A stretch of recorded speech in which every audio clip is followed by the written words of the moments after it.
सखर ताज इत्तेहाद का अनोखा एहतजाज, हाथों में जंजीरें, मुंह पर ताले लगाकर शदीद एहतजाज। घंटा घर चौक पर ताज बरादरी सब एहतजाज, बिजली बिलिंग और लोड शेडिंग के खिलाफ नारे। सखर में मुनफरिद एहतजाज, ताजों ने जंजीरें पहनकर हुकाम की बेहिसी का खिलाफ आवाज़ बुलंद कर दी। अब्दुर्रहमान मिंगल, आगा अयूब और सुहेल मलिक की क़यादत में एहतजाजी मुजाहरा, सिविल सोसाइटी की भी शिरकत। गैर लाने लोड शेडिंग और भारी बिलों ने अवाम की जिंदगी जीरन बना दी है। मुजाहिरीन बिजली बहरान के खिलाफ ताज बरादरी सड़कों पर, हुकूमती पॉलिसियों पर शदीद तहफ़्फ़ुज़ात का इजहार। नाजायज़ बिलिंग और लोड शेडिंग का फौरी खात्मा किया जाए। ताजों का मुतालबा घंटा घर चौक एहतजाज का मरकज़ बन गया। बड़ी तादाद में ताजों की शिरकत।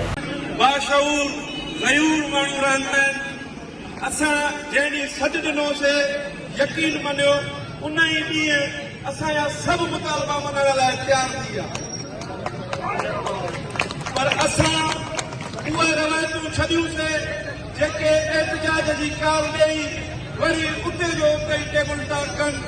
असां उहे रवायतूं छॾे जंहिं दोस्तनि खे चयोसीं अचो, अॼु असांखे दोस्तनि जो वॾो फ़ोर्स हुयो, जंहिंखे असां घणनि दोस्तनि खे जीअं आगा साफ़ कयो त वरी मना कयोसीं त जॾहिं हिकु असांजा मसइला हल था थियनि ऐं मसइला बि असांजा जेन्युइन ऐं लीगल जेके आहिनि